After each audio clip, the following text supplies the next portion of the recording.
Fast forward, ini como our channel so AG politics abadi. Oni a podcast or training because make headlines.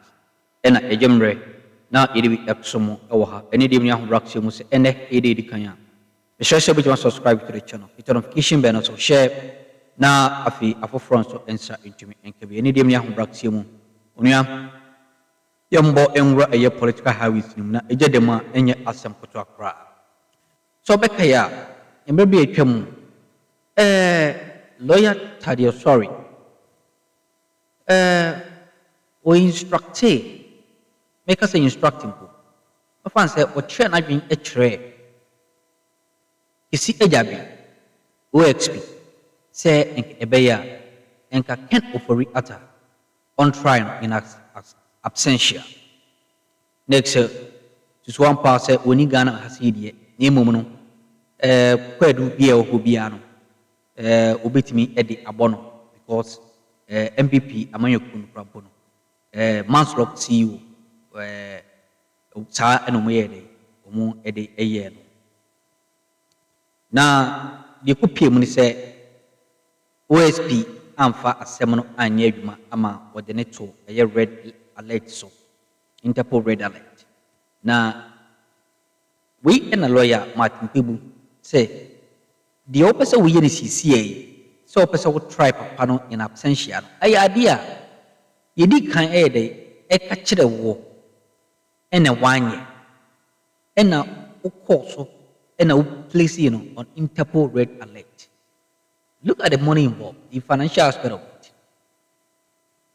Na sase mo si no mugina so a ene omu ajemre na omu asuja edi egu eye OSP ichima enya asem koto akra na best say at this point in time yembo inwura eye nsimnim na yehwe ne yekọ ene de eba chana so am say ahaksi eye GH politics abed yenko yinsim.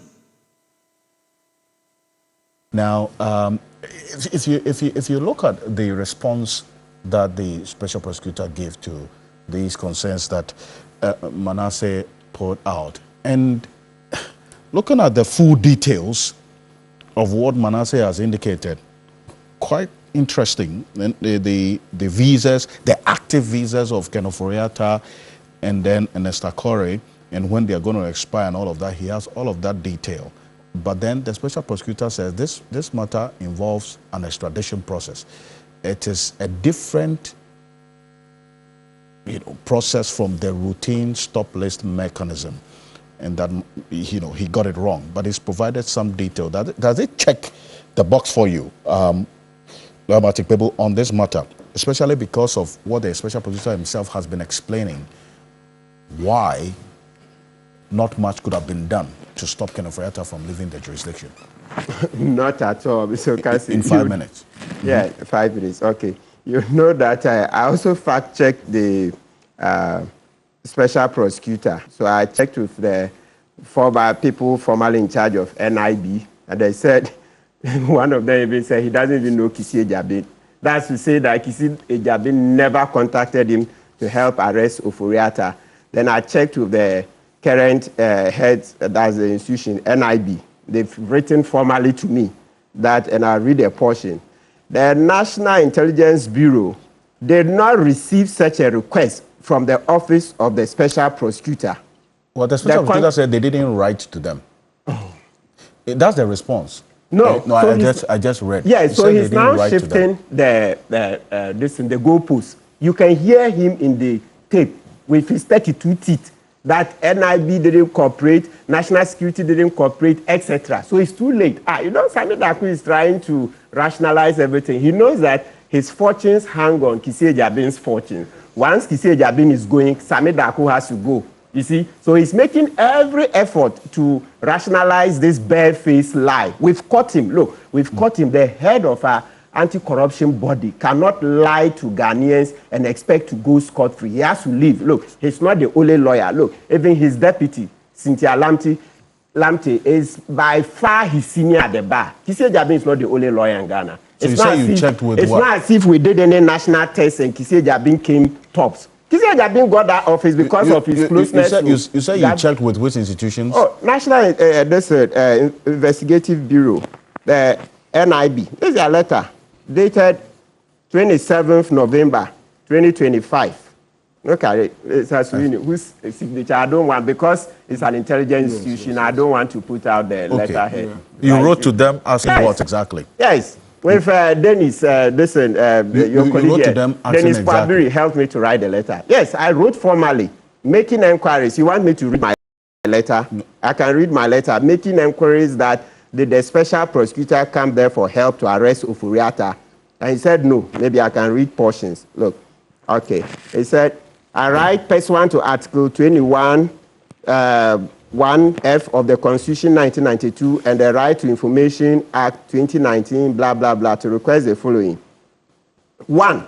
Whether the Office of the Special Prosecutor, OSP, has at any point in time formally requested the assistance. So you see, I said requested, not just writing, okay? Requested the assistance of the National Intelligence Bureau to arrest former Minister for Finance, Mr. Ken Oforiatta, and then other persons asking for the details. And they responded, none. None. So look, we've caught Kisi Ejabin for this singular lie alone. I mean, we all make mistakes. When the heat started coming, if you had come back immediately to say, oh, look, my brothers and sisters, it's a slip, would have taken it. We all make mistakes. Look, I go to court, sometimes you quote a wrong law, the judge will correct you. Sometimes you go to the High Court, counsel is here. Maybe the High Court judge also gets it wrong. You go on appeal, it's corrected. Even the Supreme Court, they make mistakes. So please, don't make that mistake. I'm not pontificating as if I know everything and everything turns around me. No. If you thought that, look, what you said was an error, immediately come. But you see, he's digging himself in. It's terrible. The head of our anti-corruption agency cannot lie to citizens like this and keep that office. Let's look at the other part of the response. I just want you to, because it says the matter of the stop list that Manasseh put out is in his view immaterial because it involved an extradition process, which is fundamentally different from the routine stop list mechanism.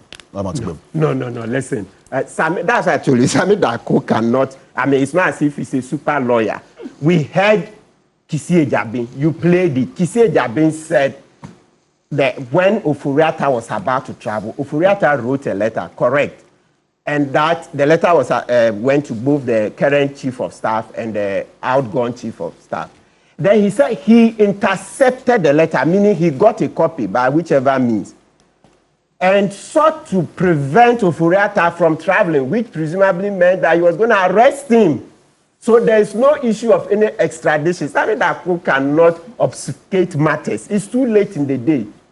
Kisi Ejabin was not talking about extradition. It has nothing to do with extradition. He said he intercepted the letter, then went to NIB, didn't get help. National security didn't get help. Immigration didn't get help. Can you imagine bastardizing state institutions? So you see how NIB has been quick to remove its mouth from this matter, because you can't have a special prosecutor just sit down and run down government institutions. And you think this is a small matter. You run down other government institutions without basis. So look, it has nothing to do with extradition. Kisi Ejabin was not talking about extradition. He said he intercepted the letter and then sought to prevent Oforiatta from traveling. That's why even further went on and said that Oforiatta's cousin, that's the president. I don't use the word cousin. In Chi, there's no word for cousin. It's brother. Okay, brother. Okay. So Oforiatta's brother is a Akuffo. And so what do we expect?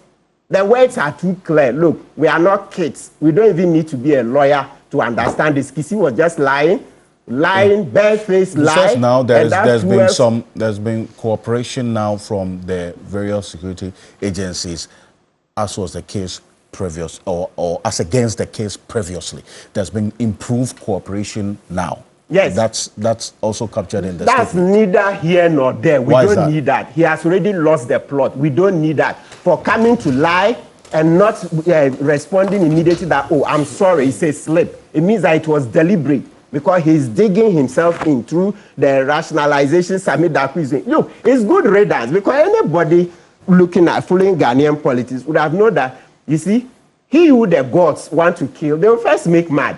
If if you want to tackle anybody, is it me, Kpebu, you are coming to tackle? You know that we will not let this matter die. So it's just God that made them blind, and then they said I should come and brought the matter back to the fore. And you see, this raises the other issue we raised earlier on today. This thing about the Ghanaian being timid, being docile. Look, it will hurt us too much. We don't have to wait till the next election. This is a matter that elsewhere, by now, we would have massed up in front of the office of the special prosecutor to say, look, he should leave that office immediately. This is even a matter that, properly speaking, it should attract a commission of inquiry under Article 278 of the Constitution. Well, your special prosecutor runs down the immigration service, runs down national security, runs down the National Intelligence Bureau, and we think that is kosher. Such a man is not fit for the office. Well, is he the only lawyer? Did he write an exam? Did we write an exam so that he topped, and so that's how he got the office, and so we think that he's the most intelligent? No, it's because he's associated with Akuffo's regime. After this interview by the special prosecutor, and as Adam said on this, there's been further... And our vision of secure, prosperous Ghana. The chief fire officer, Daniela Mawushi Intu Sapon, stated that despite logistic difficulties, the service has made strides through public education and saving lives and properties. The service will soon roll out a complete digitalization of fire safety certification and inspection process. A significant proportion of our fire tenders are obsolete, with an average age of 15 years. Every fire officer was therefore filled with joy upon the announcement by the government, who has plans to procure 100 fire tenders and other extrication equipment. About 80 districts still lack fully and functional, compelling existing fire stations to cover large jurisdictions with limited capacity. Additionally, there is a growing need for specialized training in emerging areas like industrial fires. She assured that the Ghana National Fire Service will soon roll out its digitalization program aimed at enhancing its work. The conference aims to address the challenges facing Ghana National Fire Service, including inadequate resources and infrastructure. The conference themed Resourcing Ghana National Fire Service for Effective Service Delivery, the role of stakeholders, highlight the need for stakeholders to work together to prevent fire and manage emergencies. Joseph Armstrong, Gold Alugwe TV3, Accra. Well, if you're just tuning in, you're watching Weekend Central with myself and Judith Brown. In more news this afternoon, the road to resolving the protracted Boko conflict is expected to end in the next 48 hours when the Asantehene Otumfuo Setu, the second mediation team, meets feuding parties at the Menchia Palace today. My colleague William Evans Inkum, who is also the Northern Sector Bureau Chief, has been providing updates on the mediation processes, and he joins me live from Menchia Palace. William, thanks for joining us. Let's first understand the mood there. Well, so that's of preparation. The gate is already open.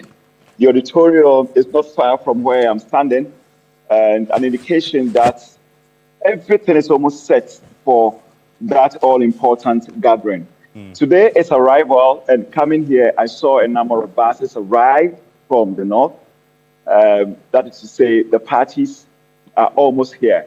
Now, what is left is for that meeting, and we understand the action, the real action, will be tomorrow. Okay. George. Okay. So, but can you confirm whether sitting has begun? Well, so it is beginning tomorrow. That is what I understand. And we also be asking what mode communication will be like. That is after sitting. Tomorrow, to many, looks quote unquote like a verdict. I'm also getting the indication that there has been some level of closed door interaction. Tomorrow will be the day of cementing whatever has been discussed behind closed doors throughout the mediation process. But right after that, what next? That is the question that, many have been seeking. That is Menchia going to issue a statement detailing all that compromises that have been made and all of that throughout the mediation process. within the last couple of months. That one is not certain yet. Then there's also another question whether there's going to be a direct communication to the presidency.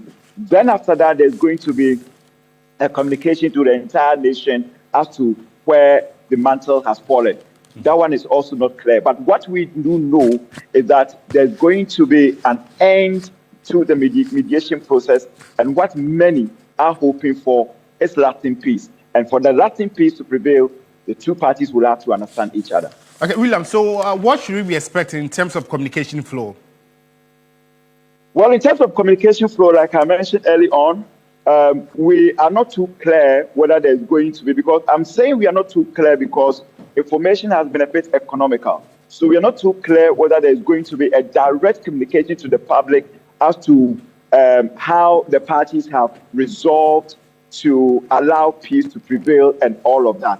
Or it is going to be secondary as far as public eagerness to get information is concerned. That is to say, the whatever arrival or whatever conclusion or resolution that probably the two parties will arrive at, that particular information will channel through or will first go to the president and then afterwards come to the public.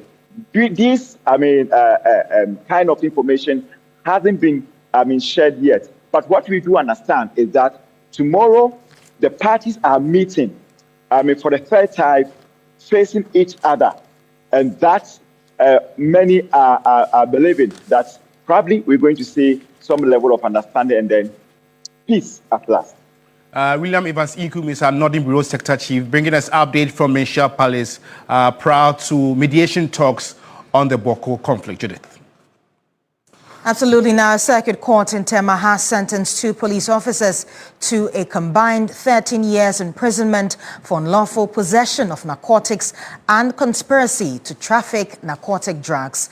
The court, presided over by Her Lordship Alieno Kakra Barnes Botre, found Assistant Superintendent of Police ASP Nasiru Amadou and Corporal Emmanuel Minta guilty after nearly 4 years of trial. According to the facts presented in the court, the prosecutor, ASP Ernest Kofi, said the case began in 2023 when a police officer at the Afienya District Police Command lodged a complaint regarding the suspicious activities of 2 officers. At the time, Amadou, who is 48, was the second in command at the Sakumono District Police Headquarters, working closely with Minta. Investigations that followed revealed the involvement of the 2 officers in the possession of and attempted trafficking of narcotics, leading to the arrest and subsequent prosecution.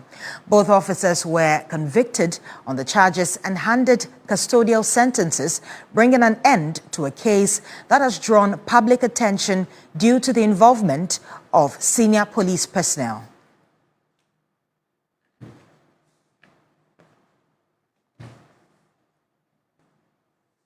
Now, local government stakeholders are calling for stronger, well-resourced implementation of Ghana's sexual exploitation, abuse and harassment policy, as part of efforts to end gender-based violence in the workplace. Now, at a forum in Accra, officials highlighted the urgent need to translate sensitization into concrete action across all MMDAs. The forum, held under the global theme Invest to End GBV in the Workplace Now, focused on the effects of gender-based violence on women working within Ghana's local government administrative system. It also assessed progress on implementing the SIA policy developed by the Office of the Head of Local Government Service in 2025. Director of Administration and General Services at the Office of the Head of Local Government Service, Goda Asante, said the SIA policy provides a clear, time-bound procedure for handling complaints, including a maximum 21-day period for completing investigations. Raising awareness of GBV within local government administration is the first step. But awareness alone is not enough. Policy alone is not enough. Male allies are essential. When men challenge harmful norms, support survivors, and champion accountability, institutions change and cultures change. Chairman of the Board of the Ghana National Film Authority, NFA, and Chief Executive Officer of Farmhouse Productions, Ivan Kwashiga, encouraged students to use their transformative power to foster new ideas. Sexual exploitation, abuse, and harassment plan incorporated in our medium-term development plan, it means that we can get resources for implementation. And that is why I indicated that the resources must follow the functions, and the functions are in the plans. So we need a good plan for this anti-SIA policy. We in Semahodo, it's because of Channel so. Mamma was so Jimmy Oha. That's an so bad, Eddie Adumbi, Edomania. When you have a sample room, na Yaksumo, Quantum Aha, AG Politics, Abbey.